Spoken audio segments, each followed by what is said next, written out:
to Saturday Morning Retro, episode 26, a podcast focused on retro gaming and giving ourselves an excuse to play our collection.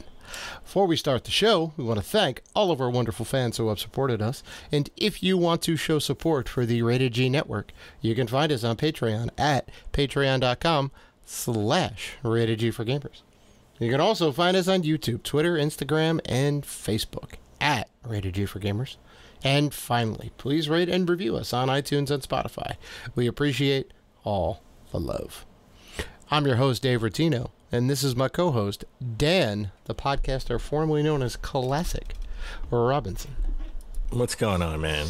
I want to say, I know this episode is a Halloween episode. That's right, spooky scary time. Spooky scary time, even though we're in November. But that's early November, you know. Yeah, totally my fault. Because right before we were supposed to record this episode in October, right before Halloween, I got food poisoning. So yeah, this guy, he's not dedicated to the show. He goes and gets food poisoning. I can't do the show. Oh, I'm sick. I'm in the hospital right now. Come on, Dan. Come on. Where's your kid? Well, you know what? You want to talk about spooky scary? I do. Have food poisoning and actually have a steak. Oh yeah, I mean that's tough, especially after you have a really good meal. You know, you just know like, oh, it's all coming back up. Oh, it's terrible. Yeah, it's terrible. Yeah, and it just it just doesn't sit. You know, you still keep. Oh yeah, I don't want to get into it, but I feel you. When you have food poisoning, you're sick for like a week. So it wasn't like a day. It wasn't like a day. It was, almost about 4 or 5 days. So almost about a week. I was pretty much out of it. I could barely sit at my desk and work. I had to work from bed, to be honest, let alone do a podcast. I feel you, man. So good to see that you're back in good spirits. I see what you did there. I see what you did there. I see what you did there, Dave. Well, listen, we have an awesome show this month, or I should say last month.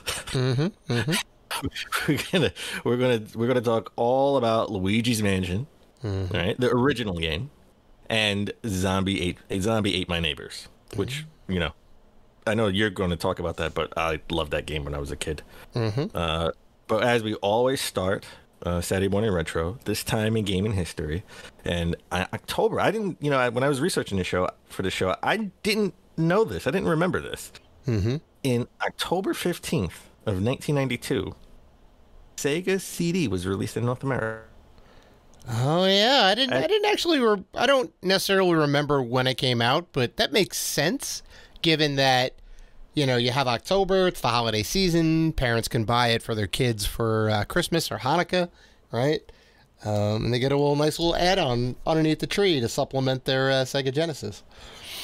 And I got it. I got it that year.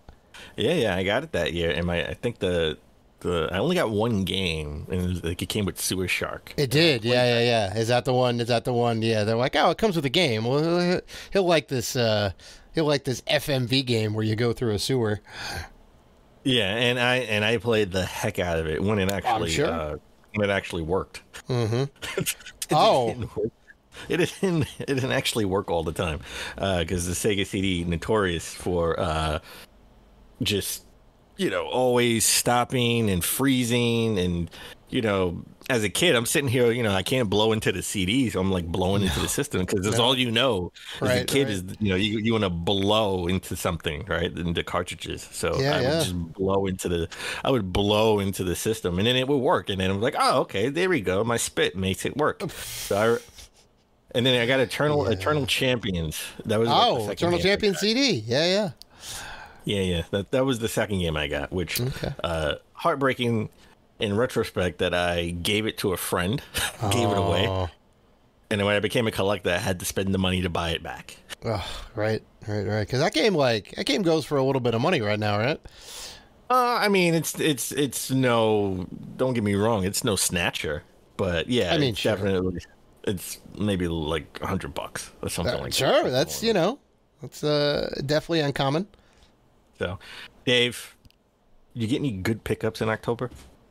It's funny, Dan. I was actually thinking about it, and I was kind of going through, the Instagram and whatnot, I don't really have. I don't have any new pickups. It's not like, oh, I got this game. It's not so great. I don't really want to talk about it. It's like I don't have any games. I was very focused on the Halloween party. I was very focused on kind of getting all that together. There was just a lot going on in October for me. It was well. In lieu of pickups. Mm-hmm. Why don't you tell me about the Halloween party? And you got dressed up. You were Captain N, right? That's right. That's right. If you listen to the regular show, we had a little contest going, a little game going on, right? Dan would ask a new question every week, try and figure out my costume, and he guessed correctly after three very good clues. I think he guessed I was Captain N, the Game Master, and went over very well. Not everybody recognized me. There were some kids there who were born after Captain N came out, so yeah, it's not necessarily top of mind for them. And even the people that were born before Captain N came out and were around that time with the Saturday morning cartoons may not have necessarily guessed it, but there was enough people that were like, oh, you're Captain N. Oh, that's awesome.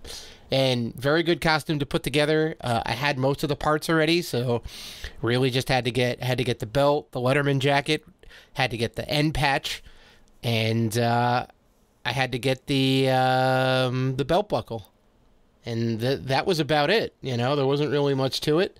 I may wear it again. It all depends, because I mean, you could wear it out in the town and be like, this is my, you know, I'm just going out wearing some clothes. All right, it looks like pretty normal, but it is accurate. Nobody would really think of it.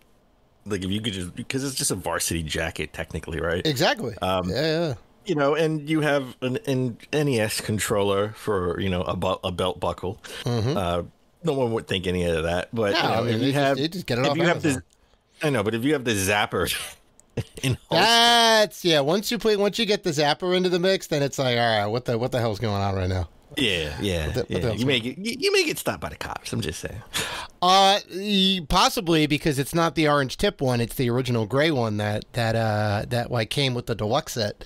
So yeah, could be a little bit of an issue, but all right. Well, listen, I spent my Halloween in bed trying not to throw up. So well, with that said, I did get some good pickups. I got some good pickups. All right. Pretty much earlier in the month. I've been wanting to get Die Hard for the Die Hard arcade for the Sega Saturn for the longest. And you mean Dynamite Cop in Japan? Well, I wanted to buy Die Hard for the longest, Die Hard arcade, but couldn't find it for a good price. The North American version, so I ended up picking up the Japanese version, which I got a great deal on. You know, in Japan. So yes, it's called Dynamite Deca, aka Die Hard Arcade. I think there is an English option in it, but it's mostly a beat 'em up, so you don't really care what they're saying, right? No, like the dialogue doesn't really matter. There is some QTE events, if I remember that game correctly, but it's just hit a button when the thing comes up. So yeah, it ain't all that crazy, but awesome. Yeah. Okay, so I also picked up Metal Slug Advance, which that's about $100 right there. It's not for the Game Boy Advance, it's not a cheap game. Also, Contra Advance, surprisingly up there in price too. Oh, that's the Game Boy version, right? Is it the Game Boy version? I don't know. I haven't played Contra Advance. Right? Contra Advance for the Game Boy Advance. Yeah, exactly. Yeah, okay. I love it how with Nintendo, right? Like when we went to the Super Nintendo, every game was super this, right? That's when right. We went to the N64, everything was, whatever 64, right? And we got to the Game Boy Advance, it was, this is everything was in Advance, right? So I'm surprised everything isn't this is Contra Switch. that just doesn't. Yeah, that just doesn't have the same ring. I don't know. Does it make sense? Okay. No, I don't think they've done any like, not even what was it like 1-2 switch maybe, but I mean that was kind of its own thing, and I don't think they've really put the Switch either before or after any of the games, which I'm glad. I'm very happy with Super Mario Odyssey. The only thing we got was U, right? Like Zombie U. Right? Oh, for the Wii U stuff. Yeah. I also picked up Mega Man and Bass for the Game Boy Advance. Nice. I got the Sonic Generations for the 3DS. Just it was at a thrift shop for like $2. I had to pick that up. Full Metal Alchemist and the Broken Angel for the PS2. Didn't realize this game, hidden gem in some cases, gone up there in price a little bit, right? A little bit more for a PS2 game than I thought I would spend.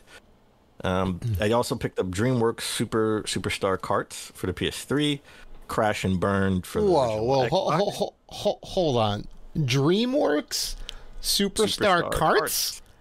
Yeah, that's like a Shrek. That's a Shrek game. I have it. Actually, funny, I have it for the 3DS, but it was at GameStop for like $5. So I was like, all right, I'll pick it up.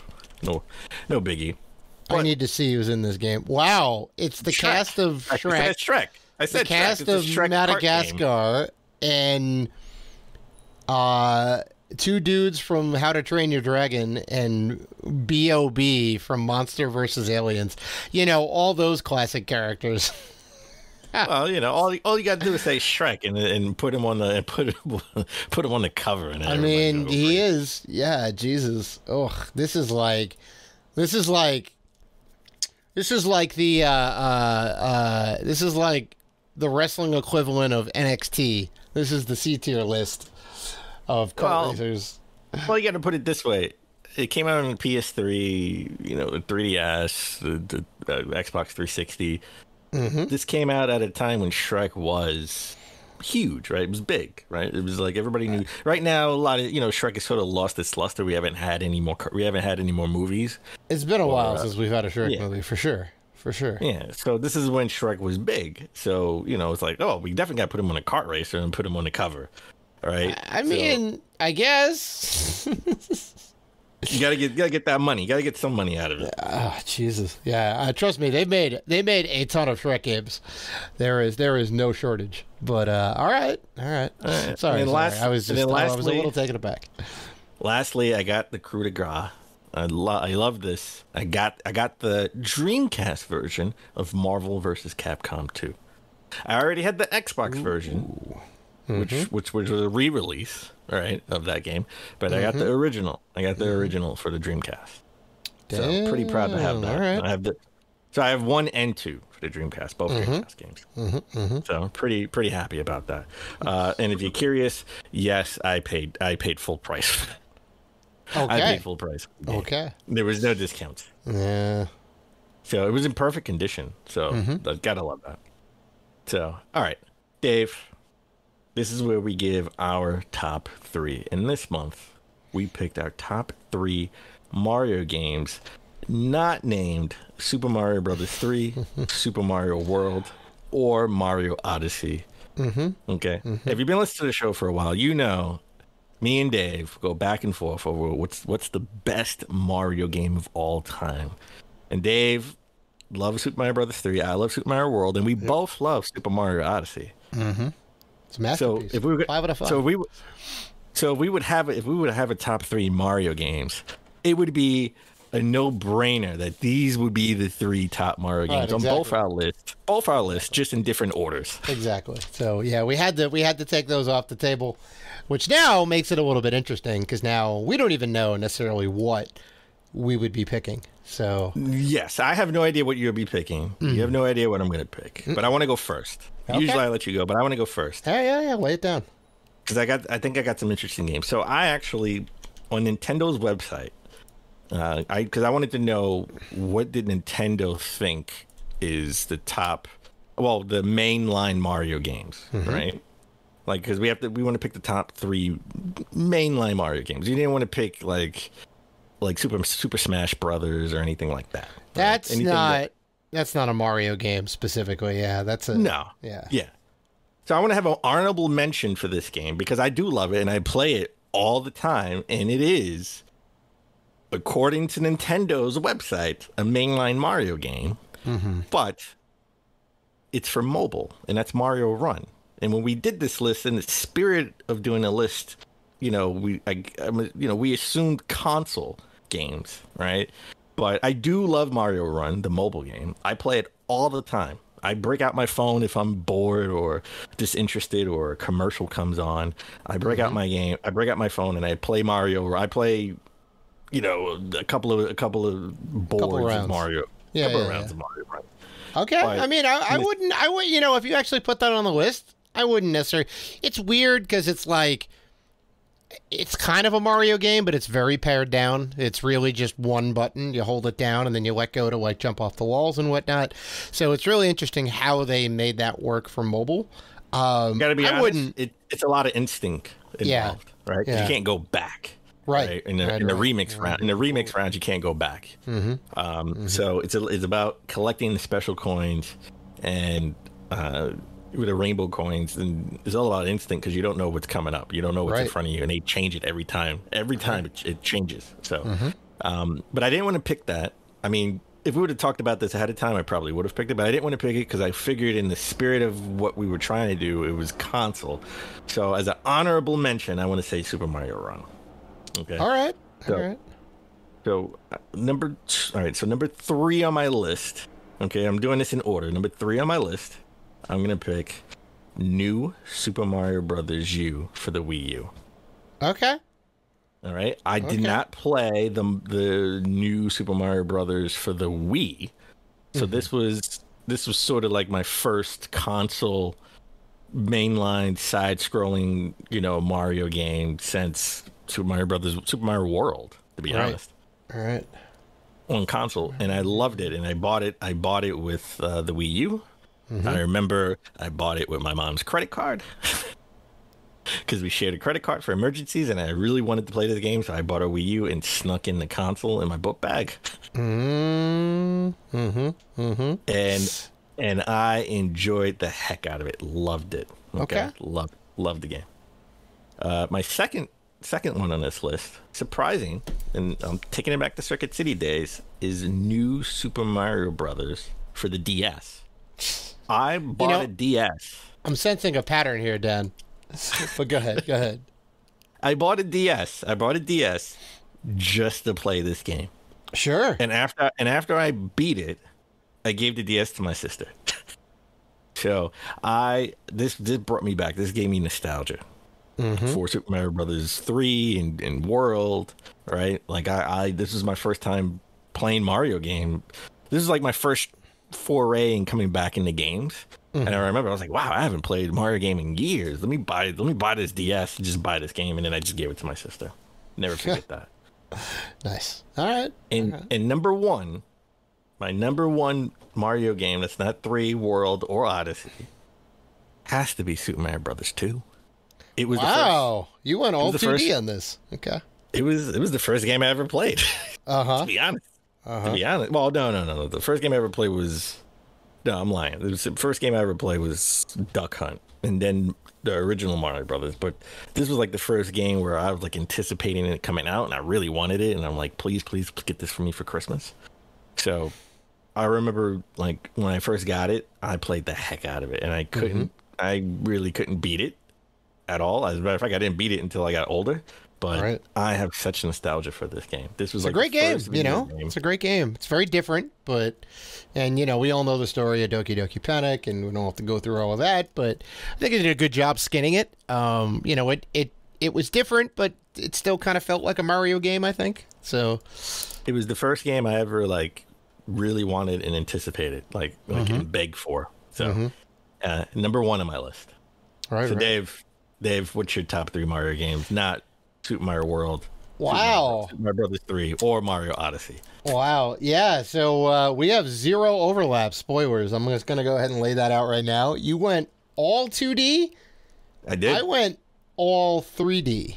I knew it. I knew it. I told you. I knew it. I was thinking about the 2D games. I thought about Super Mario Land 2 for the Game Boy.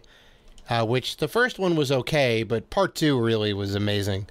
Never played it, so I couldn't put it on. Oh, really? Okay. Yeah. I mean, I do own it. I do mean to get to it, but It takes a lot of notes from Super Mario World, which had like just come out at that time. It was a launch title. I think this came out a little bit later, maybe late 91, early 92, I think. But yeah, that was definitely in the mix. Some of the some of the new Super Mario Brothers games were also in the mix. You know, did they kind of innovate in a way that was good? They moved the ball forward and all that. And they're all very good games and whatnot. But and I don't think these are in any particular order for me. So I'll just go ahead and say that right off the bat. But without further ado, number 3 is Super Mario 64, which I'm surprised you didn't put on the list. I never played it. I've never played Super Mario. What? 64 Mario 64. What? I never really played. I definitely didn't play it when it came out, like back in the day. I played a little bit of it. Yeah, I played a little bit of it when I played a little bit when I first became a collector, and I got it, and I just wanted to test out to make sure the game I got worked. Mm-hmm. And I played a little bit of it when it came out on the Nintendo Online, right? Right. But I never really said I'm gonna sit down and play it. So I have no nostalgia for it, and honestly, it would never be on any of my Mario list. Oh, see, you're going off the nostalgia factor that isn't those other 3 games. Okay, I'm going off of, and it is our top 3, so that is certainly completely valid. But I was taking it from a standpoint of like how far did it move the ball forward, right? Which is why I think Odyssey is the best example of a 3D Mario game. I think that's like top of the list.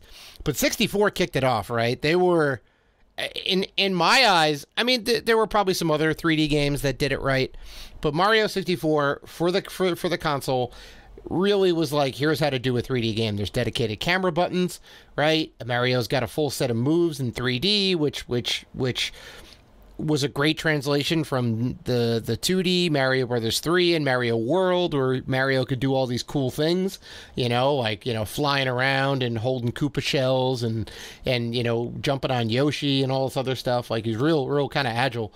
And they gave him a really big moveset for 64. You can get around, and it was just amazing, right? They really kind of packed that game in with stuff. So, in the number 2 spot, Super Mario Sunshine. I knew it. Wow. Okay. Wow. Controversial. Controversial. You had a feeling. Yeah, a lot of people don't like it. I think you're pretty okay with this game, right? You're pretty high on it. So I played it for the first time. Uh-huh. Well, okay. So technically, I played it like a long time ago when I first got my GameCube and I got Super Mario Sunshine. I just wanted to make sure it worked. And I played a little bit of it. Didn't really, this wasn't something I was going to play. I just got it to make sure I played to make sure it worked. Uh-huh. I played a lot of it when the collection came out last year. Oh, yeah. 2 years ago. I beat a few bosses, and I said it's not as bad as people say it was. I didn't think it was as bad as people say it was. If I was ranking like a top 10 Mario games, it would be on my list. I would hope so. I would hope so. Or top 5. Yeah, probably would be on my list. I think it's a really great game. I struggled to see what hatred people have for it. If it's a camera angle thing or like camera controls, I would say Mario 64 has worse camera controls. Pack. It's just the water pack. The flood thing? Oh, see, I thought that was kind of unique. People hate the flood. They're haters. I don't know necessarily know what to say to that, but okay. They just don't want to see Mario go to the beach. I guess not. Yeah, I guess not. But okay. I mean, I still think it was great. I think it was a great GameCube game. Came out in, I think, May of 2002. Came out at a great time, right? Summertime in North America. You get to play this great beach-themed Mario game. Oh, I don't know. I was about it. And then my final pick, which I'm surprised this isn't on your list, Dan, is Super Mario Galaxy. All right? Now... no, definitely not, because none of the Galaxy games will be on my list, because I hate, and I use that word, I hate the gimmick of the Wii remote with the nunchuck. And the only way you have to play these games. I hated that. So when Galaxy came out in the collection, I played it because I could just play it like a normal Mario game with a controller. That's right. Yeah. So yes, these games would not be on my list. Mm-hmm. Definitely not. Okay. Yeah, yeah. Okay. I mean, I'll have to say the rationale for all this stuff was, and I think from each game, the controls got better. Obviously, the graphics got better and whatever else, but they kind of refined the concept game to game of what a 3D Mario game should be. Ultimately, they ended up with Super Mario Odyssey, which I think is the best version of that so far. Right? He can do all these crazy things. He's got the little cap control stuff. Graphics and sound are great. It's really got a lot of charm to it.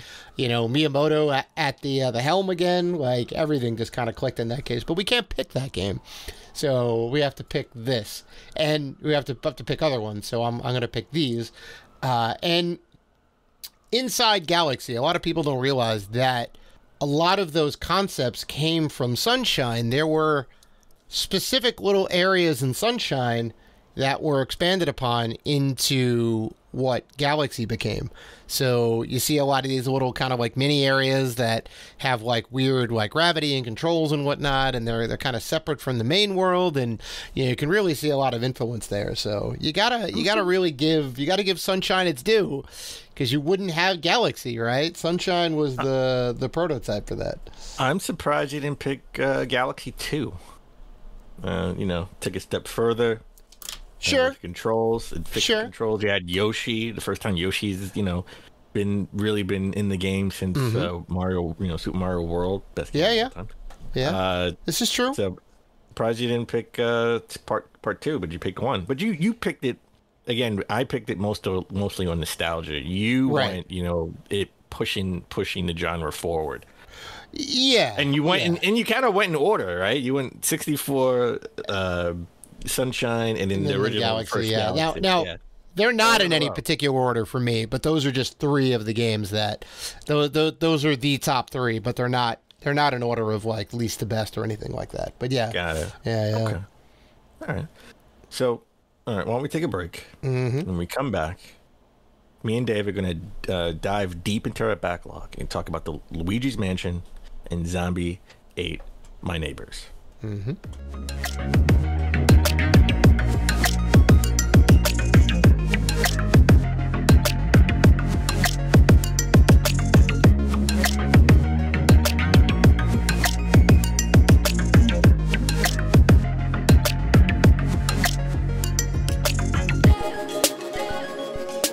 And we're back.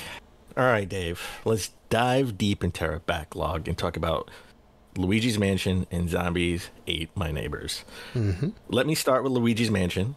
All right, spooky game for, the spooky episode. All right. I played this game one time in the past. And again, when I got the GameCube, I got a few games, had to get, Mario Sunshine, and had to get Luigi's Mansion, and I popped it in just to make sure the games worked, right? Because the first time I owned a GameCube. Since then, I've only played and really almost beat Luigi's Mansion 3 when it came out like 2 years ago. Mm-hmm. So I have no nostalgia for this game. So this was me jumping into this game really for the first time. You're going in fresh. All right. I went in fresh. Mm-hmm. And I actually got both Nintendo Power. I got the Nintendo Power where Luigi Mansion is on the cover, and I got the Nintendo Power strategy guide that came with the game that when it came out that month. Don't have the poster for it though, which the poster was like poster of the mansion. I think they had the different levels in it. I'm not sure, but I actually couldn't find that with the poster. That was So if you do have a poster, let me know. You send it so I can complete my Nintendo Power magazine. I like having the posters. Okay. I usually don't buy them unless they have the poster a part of it. So, Luigi's Mansion came out in North America November 18th, 2001. It was a launch game published and developed by Nintendo. It's a launch game for the GameCube, listed as an action-adventure game. I played this on the original GameCube with the Wavebird. Mm-hmm. And I did play it on the 3DS as well whenever I was at home. So I do have the 3DS version. Okay. There are minor differences, right? There are minor differences. They did add, Goo Luigi? I forgot the name. Oh, Gooigi. Guigi, to play co-op on this game. You know, Professor Eguy gets like a message from the future that says, "Here, we want to test out this new thing." That's funny. Yeah, and actually, when you're in the mansion, when you're in the beginning of the mansion, the chandelier, if you stand in the middle of the chandelier on a 3DS, will keep coming down and hit you. So you have to move out of the way, which doesn't happen in the first game, in the original game. Huh. Okay. I'm sure there's some other minor differences I didn't see, but that's what I got just, you know, off the back. So I basically played this game twice. Right. Because if I wasn't home, I played it on the 3DS. And when I got home, I had to catch up to where I was on the 3DS. Doing some research on this game, I thought it was super interesting, just the development, the background on this, right? The idea of Luigi's Mansion first was thought of as sort of like an exploration of different rooms, right? Just like The Legend of Zelda and the dungeons, right? You know, Mario was initially chosen to be sort of like the main character in this game. Yeah. And they thought he would sort of be like in a Japanese style ninja house originally. Then the focus turned into, you know, darkness and shadows, right? Which turned into like a dollhouse, which then in turn turned into an American style haunted mansion. Right. Yeah, and that makes sense from a Japanese sensibility standpoint. You know, they love, you know, ninjas and all that stuff. That's kind of part of their, you know, feudal history and all that. So that's not surprising. It is surprising that Luigi was penned as the hero, right? Because it marked the first time that Mario was not featured in a either pack-in or a launch title for a home system, which is like kind of crazy to think about. But with the change in the setting, they had a new emphasis on like Ghost and Luigi. They chose Luigi because the team they wanted somebody to be sort of like a cowardly character. And Mario was thought of to be more brave, right? So he wouldn't be scared in a spooky haunted mansion. So it didn't make sense for Mario to be sort of the main character in the game. And that's why they did the switch to Luigi. And, you know, that makes sense. And I could see that. Right? Like, I could see Luigi being scared. Like, it just totally makes sense. And they've never really changed his sort of persona since, anyway. Yeah. You know, the development of Luigi's Mansion sort of took place alongside the creation of the GameCube.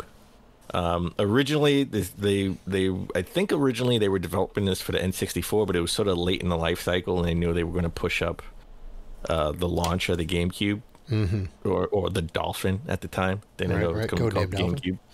So it was development alongside with the Dolphin, right? So the team was able to make recommendations for increasing the console's capabilities, which is sort of interesting to think about. A lot of the choices they made to have on the GameCube came from the development of this game. So we can blame the horrible C-Stick on Luigi's Mansion?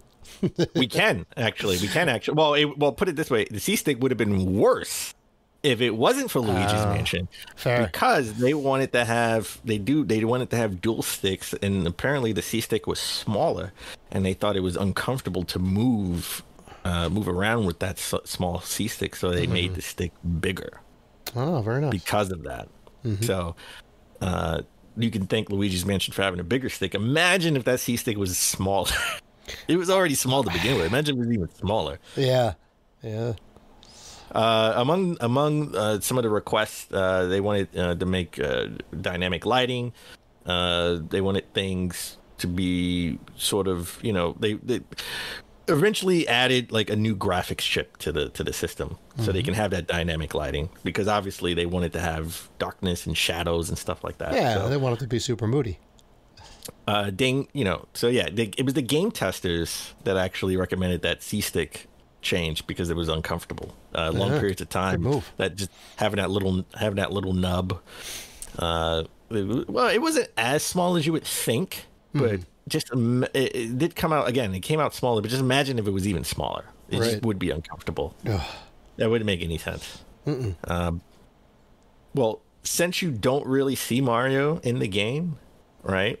And most of the game is puzzle-based ghost busting. They didn't want the player to forget while you're in a mansion. And I'll get to the story I'll get to the story in a bit, but you know, they actually wanted to have a dedicated button to calling out Mario's name. Oh, right.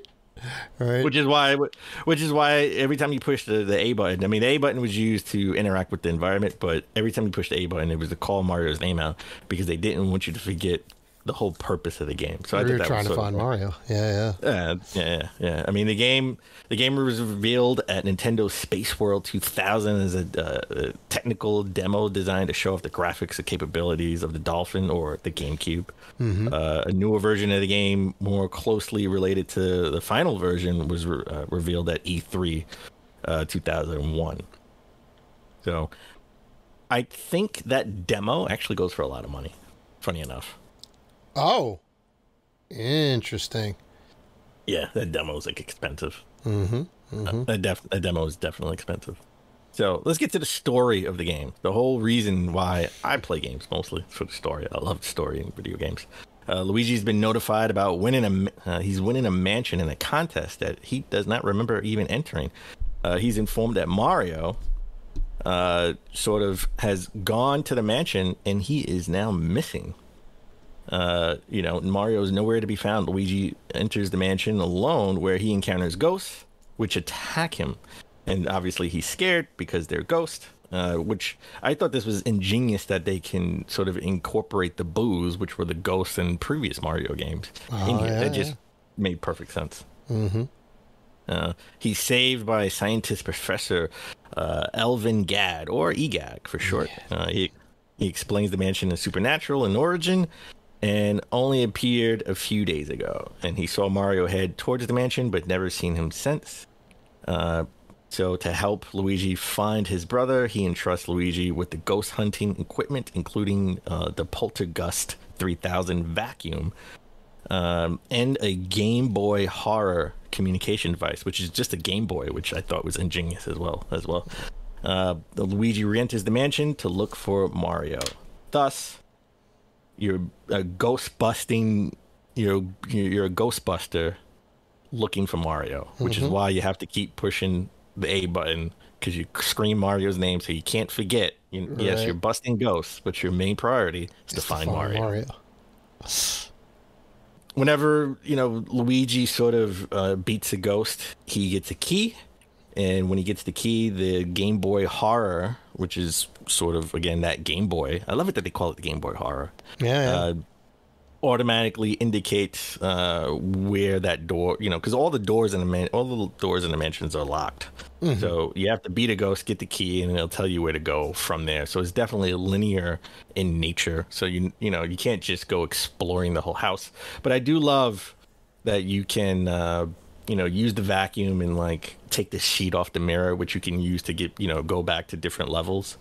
That's cool. All right, you can unlock a little like a warp zone or whatever. Yeah. And then you can, every time you shake something, you interact with the environment, you shake something, money and gold bars and stuff, coins come out, and you can vacuum all of that up. Money doesn't mean anything. Okay. It's just a point score? It's just a point score at the game. When you beat the game, the final score ranks you by the money that you've collected. Sure. So if you get hit by a ghost, that you don't only lose health, but you lose money, which you can vacuum back. You can vacuum back. Huh. Okay. In the E3 timed demo, the Poltergust 3000 had a meter in which, if a player took too long vacuuming, the Poltergust would explode. But they've changed that in the final game. That changed that meter in the final game to be water, fire, and ice, which are upgrade abilities that you can get throughout the game. I would love to play that demo. I'm not gonna lie. Right. Where, because you could just, in the game, you could just go around vacuuming for long periods of time. It doesn't matter. You could just keep vacuuming.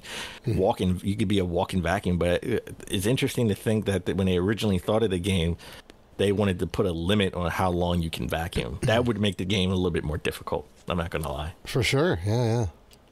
To actually to be a ghost busting machine, you have a flashlight, and you must sort of surprise the ghost by flashing the light and then exposing, because they have their guard up. You want to get their guard down, flash the light, show the heart meter, and a heart meter could be 0 or 300.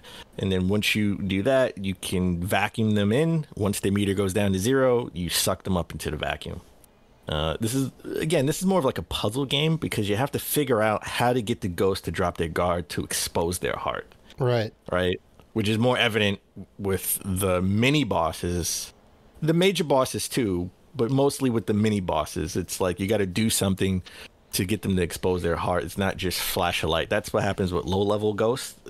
You know, like there's earlier on in the game, there's a ghost. She's looking in the mirror, combing her hair, and you have to sort of like use the poltergust to pull the shade because the window's open. You got to pull the shade to the side and let the wind blow into her, and then it'll expose her heart, and then you can start to vacuum her up. And you have to do that a couple of times because she will close the shade to guard her heart.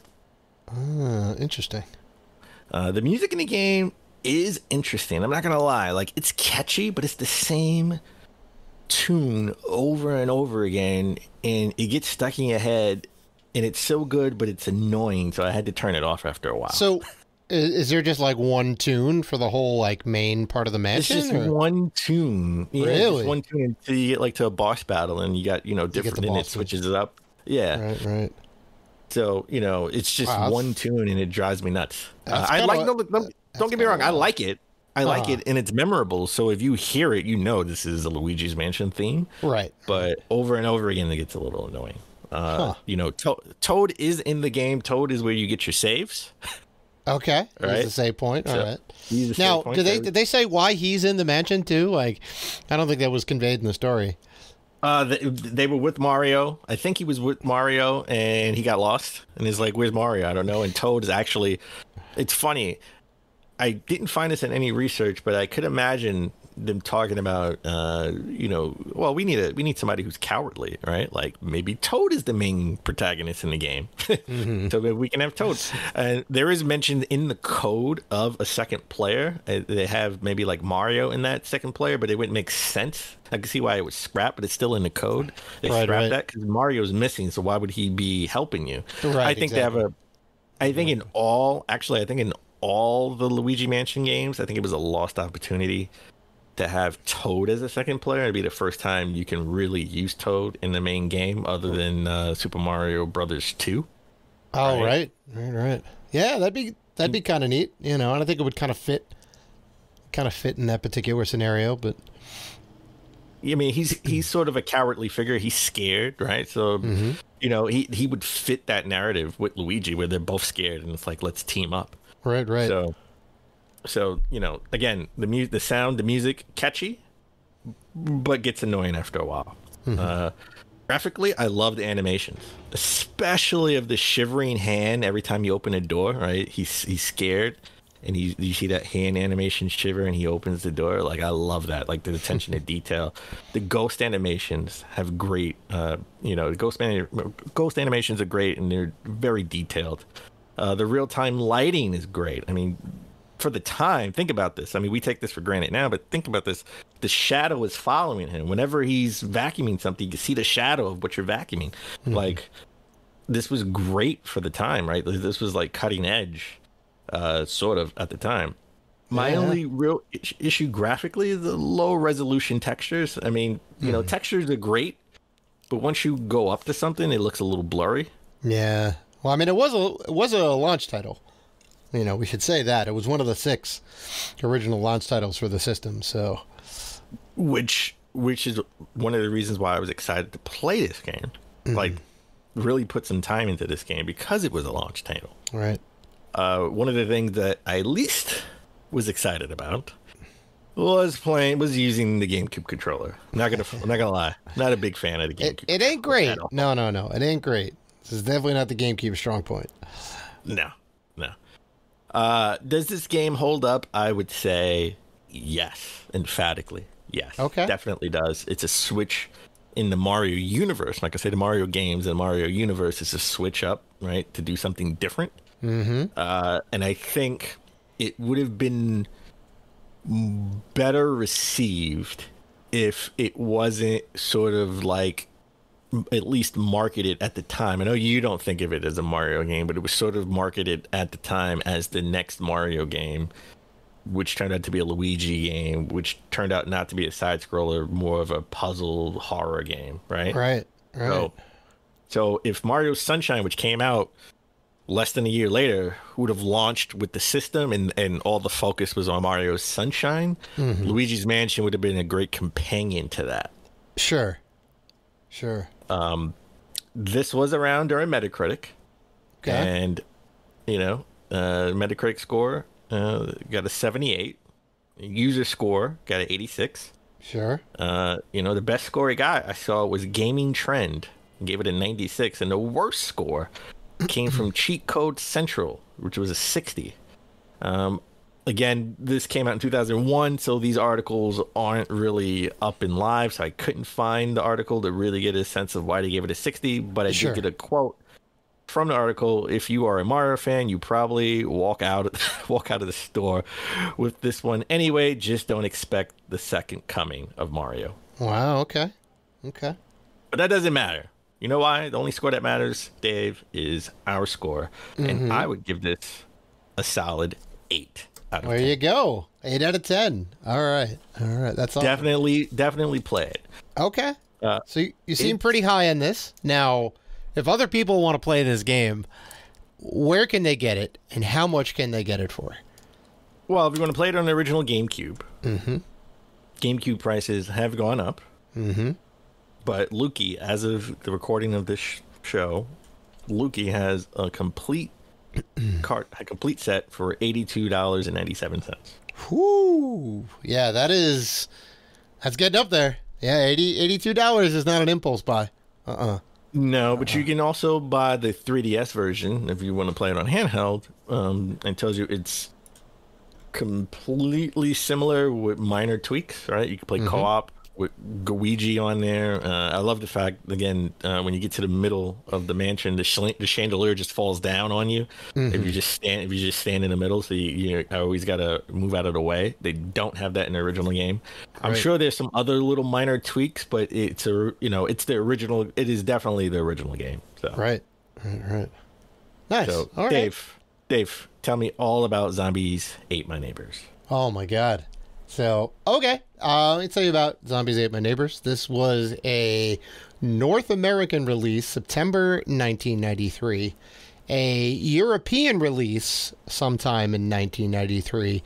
I believe originally it did not come to Japan because it was developed in North America by LucasArts, which was George Lucas's video game company that got formed, I guess, in the late 80s, and they were kind of known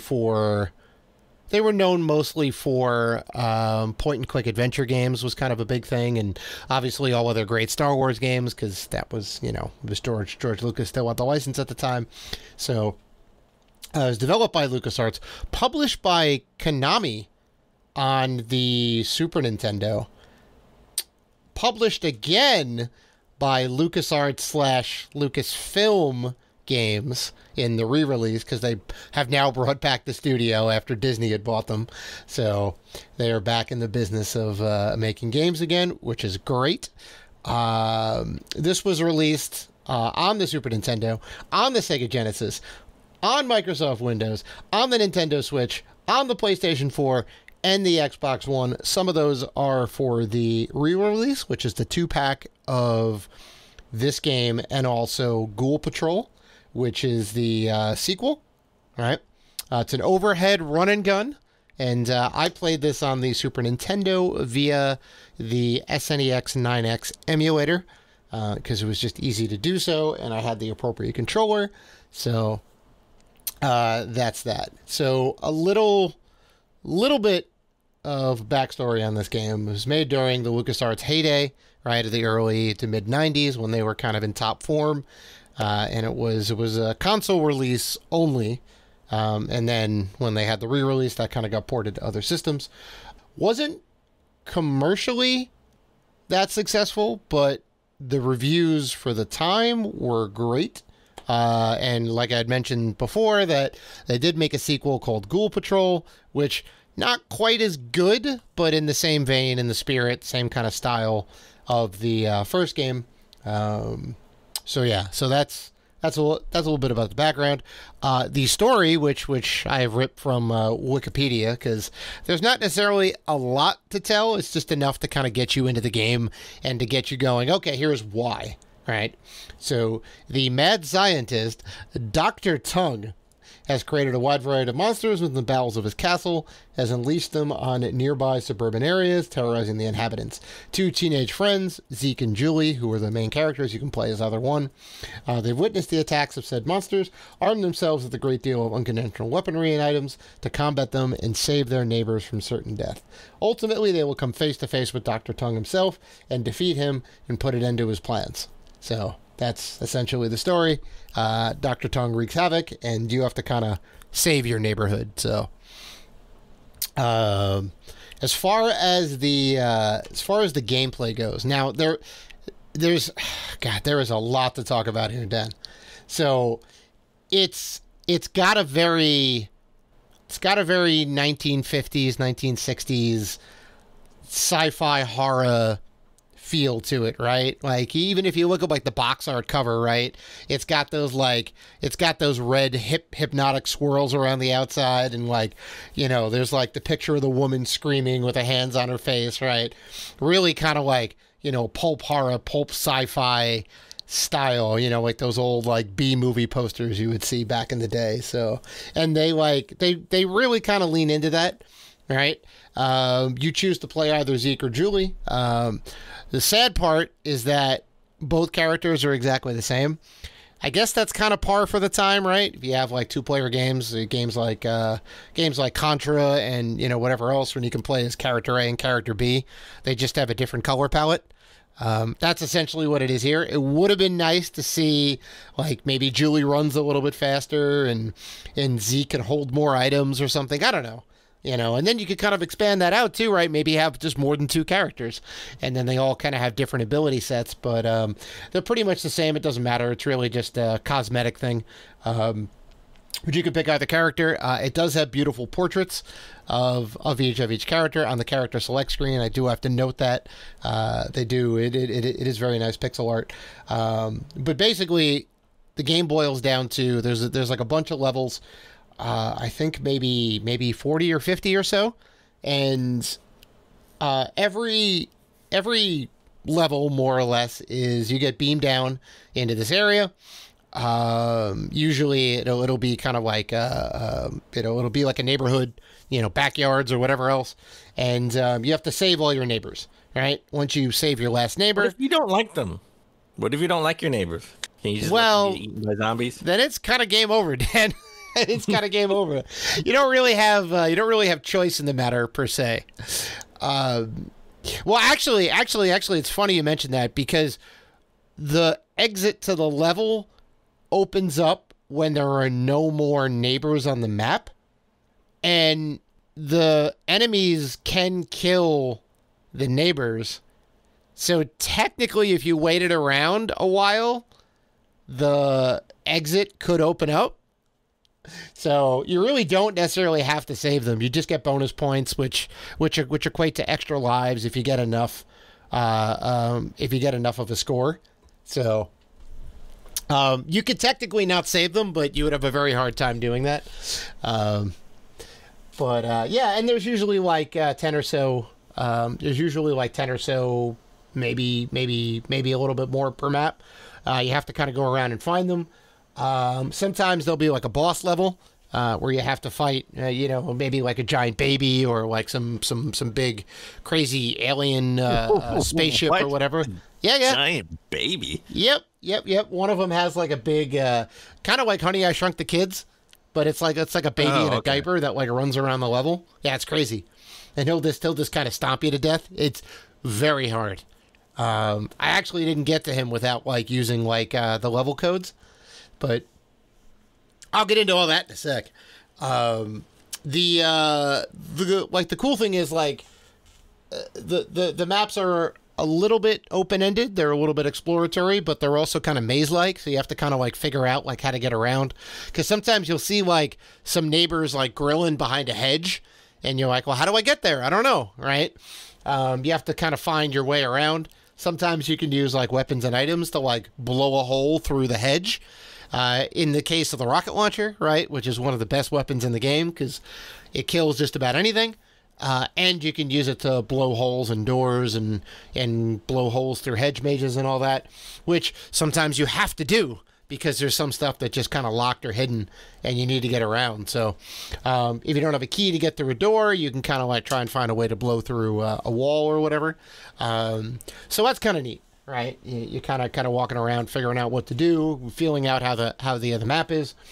And then there's your weaponry, right? So you always start off with like a little water pistol, which does have limited ammo, so you can run out of weapons, right? You can end up having no weapons, and then you're kind of screwed.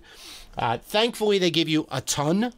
There is a lot of weaponry. There is a lot of items, so you can get like weed whackers. You can get like like rocket launchers. You can get all sorts of like, you can get forks and knives to toss at enemies, right? Because it's silverware. So sometimes you'll come across like a werewolf, right? And werewolves hate silver. So wait, I thought this was Zombie Ate My Neighbors, not werewolves and monsters. Well, it's all of the tropes, you know. So you get little vampire babies, you get zombies, you get werewolves, you get all these like crazy creatures, skeletons and whatever else, like they're all like popping up. So they give you like a variety. Sometimes there's aliens, right? So it is Zombies Ate My Neighbors, but it's like it's all of the classic monsters, right? They even have like dudes in like hockey masks which have chainsaws, which are you know my fear of chainsaws. You ever fear chainsaws? I do. So you get a lot of weapons, you get a lot of items that you can pick up. I'd say maybe about 15 to 20 of each. The thing that sucks is, so it's like top down, right? It's the days before analog sticks, right? This is a 2D top down game, so there's no camera controls. You don't spin the camera around or this and that, which is okay. But the issue is because you get so many weapons, you have to be able to cycle through them, right? So one of the buttons will switch your weapons and one of the buttons will switch your items. Switch. Come on, I had to do it. You said switch. Okay. So okay. The issue is there's only one button assigned. So you can't go back if you miss the item, right? So if you want the Holy Cross and then you get onto the water gun, you got to go all the way back around again. And you're not going to be in a safe area particularly because enemies just keep spawning. So like you're always trying to like outrun or get around something, right? While you're trying to get to the right weapon to beat that enemy with. It's needlessly chaotic. There definitely needs to be a better control scheme for it because that's just terrible. Because you can have so many weapons, but there's no like pause, right? You can't just go to a menu and choose the item that you want and then get back to the game. Like you got to do it all in real time. So it makes it very tough. Needlessly tough. They didn't have to do it that way. They could have had a better way to do it. And I don't think the re-release solves that issue. I don't think they added in that quality of life. And they really just needed a little pause screen so you can see all your stuff and then choose the right thing to beat up, the vampire or beat up the little alien with the big head or whatever.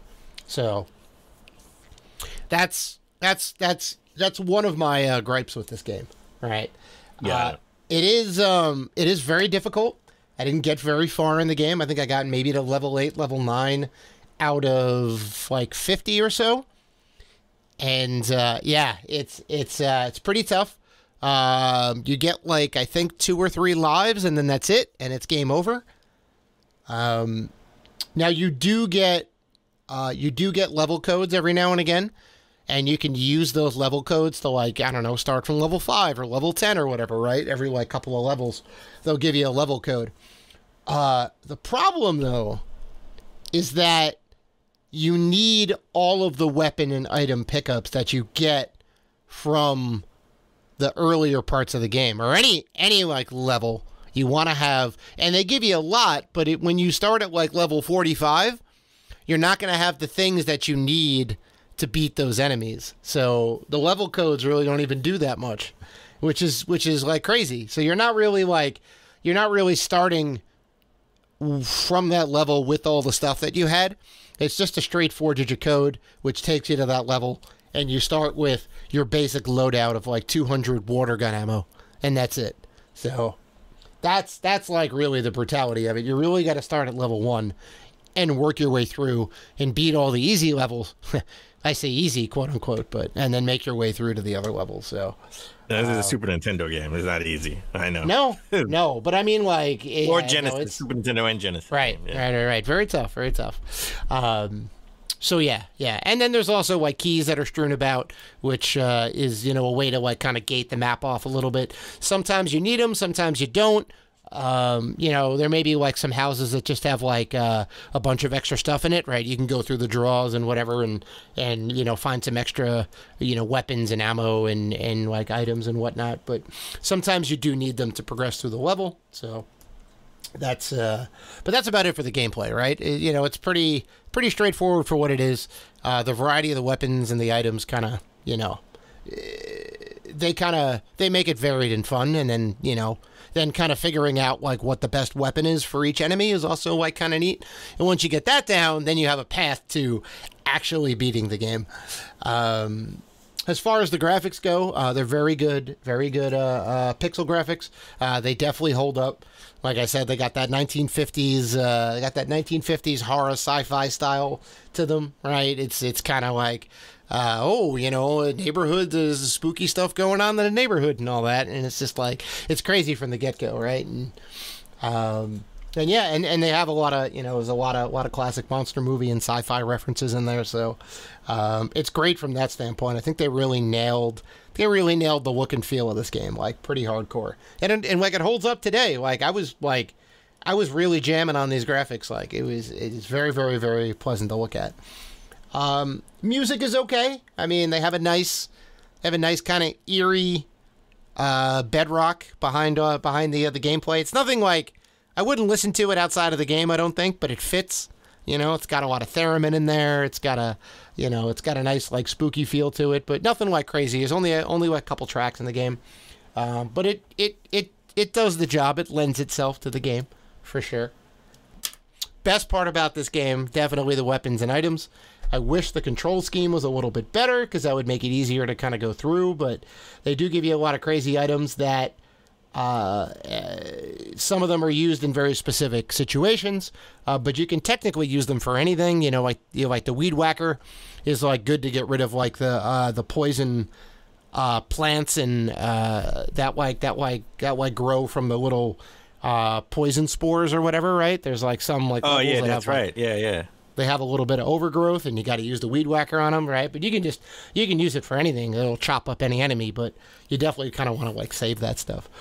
And the downside, the worst part about this game is the difficulty. Way too high. Unneedlessly so, right? They could have had a better control scheme. It would have been a little bit better. Maybe the passwords would, save your progress with your current items and whatever else. That would have been kind of nice. But they didn't do that, so. And if you were to ask me, Dan, does this game hold up? I could tell you that answer is yes. I think it's good. It's like an emphatic yes. Like it's a yes because of, like we come from an era where, big AAA games this is what it was. Mm-hmm. Right? Like, what if you're like one of the, a younger person that's looking into the retro scene? Do you think they could be into this game too? Oh, for sure.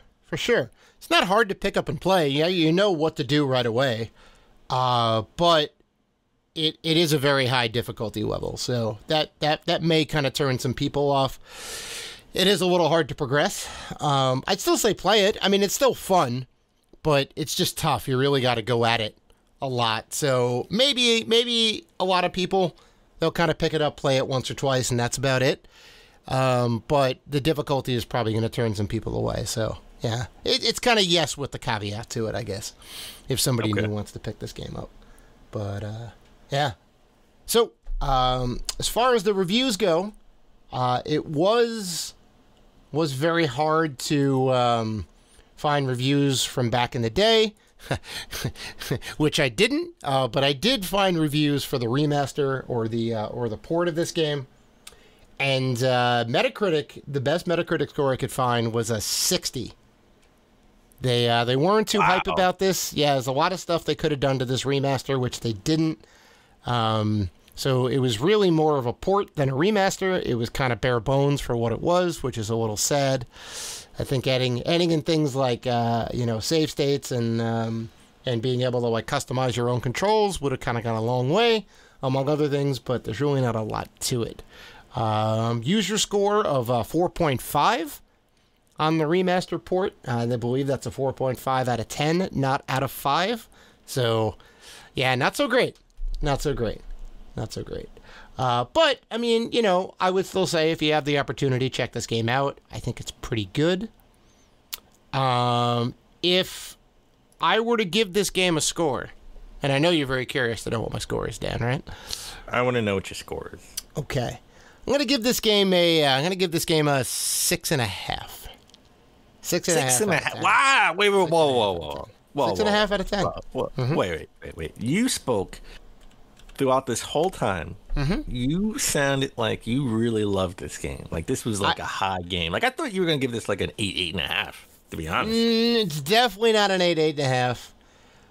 And okay. I guess I should explain my 6.5 because you're right. I was a little bit high, and it does have a lot of things going for it, right? The whole aesthetic, the graphics, the sound really all come together. The kind of story they really lean into that, weird neighborhood kind of feel, right? Really kind of sci-fi zombie feel, and all of that is great, right? They really hit the marks, and I think the gameplay is fun and interesting to try and figure out what to do and whatnot, but it is a little bit obtuse to ultimately to succeed at this game and to win. You have to do a lot of weapon and item management. You have to know when to use certain weapons and items.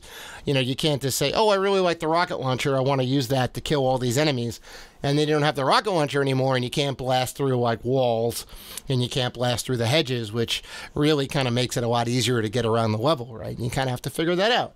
You don't know that certain weapons just don't work on enemies whatsoever.